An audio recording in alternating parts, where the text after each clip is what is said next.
Na unajua rais anapenda matusi sana. Najua anadharau huyo Kalonzo sana. Na hiyo kama rais wewe huyu Kalonzo huyu unadharau. Hii Wakamba hawa unadharau hawa watakuja kupeleka wewe nyumbani.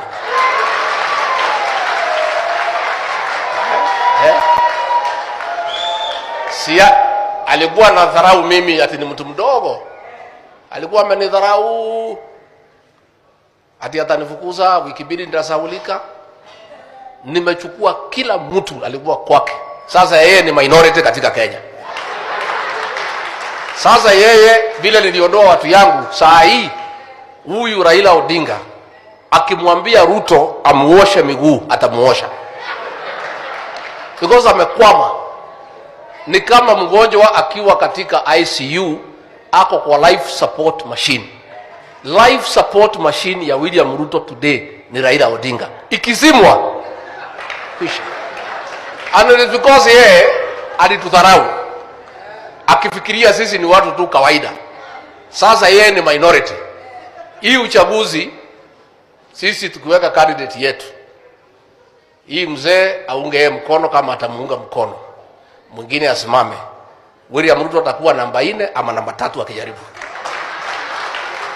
I want to tell you, because yeye alifika kiwango when my people walimpigia kura akafikiria yeye ndio kiongozi ya watu ya mlima, na tulimuonea huruma tu kwa sababu tuliambiwa yeye ni mtu ya Mungu. Yeye alilia, alikuwa anafunga kuku, akatudanganya mpaka hao mabishop akadanganya kila mtu.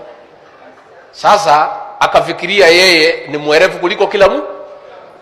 So please, I have come with one message. Please, my people, this thing is done, is finished. Only one thing, let's stay together. Ndio naona wanalala wakiandika mapost kuattribute senator ya Kitui, wanajaribu kutugawanya. Wanafikiria sisi ni wajinga. We are not stupid. Sisi ni watu ambao tumesoma. Sasa niulize hapa Ukambani, mlijulikana kwa uzalendo. Kila president aliingia, Jomo Kenyatta, Daniel Arap Moi, Mwai Kibaki alitegemea Wakamba kwa serikali. Tulikuwa na Major General Ndolo, Major General Mbilo, General Kianga, General Mulingi, Philip Kilonzo. Saa hii katika jeshi, katika polisi, muko wapi? Muko? We have to restore the dignity of this community. This is a community of great minds. It's a community of learned people, great professionals. So let us work a formula tuunde serikali pamoja. Then you can take your rightful place on the decision making table in this great republic. Hamwezi kuwa nyinyi ni watu tu ya kupewa mabaki. Mlikuwa na waziri wawili, huyu Kavaluku na Malonza. Siku Raila amekuja, Malonza amefukuzwa, mmebaki na moja. You must now look for good friends. Once bitten, twice shy. Sisi tumejifundisha. Hii William Ruto alitudanganya, haki ya Mungu. Pale kwetu nyimbo zetu za Kikuyu alikuwa naimba from the beginning to the end. Alitudanganya. Sasa na nyinyi mnajua vile mmedanganywa. Sasa nyinyi na sisi kila mmoja amelearn lessons zake. Sisi we are genuine friends. Na kama kuna watu watasaliti Kalonzo na hii jamii, hapana, mimi na watu wangu, we will never. We are not in that business. So mimi sitaki nipitishe hapo. Nikimalizia tu, nimeona kwanza niseme I take this opportunity to thank the people of Ukambani kwa wale viongozi ambao mlichagua. These 3 senators from Kitui, Machakos and Makueni. Siku rais alitutia aibu pale Senate, kama jamii, akatuaibisha mbele ya Kenya na dunia, akatutoa nguo kama jamii. Hao viongozi watatu walitufunika uchi. Nataka niseme asante.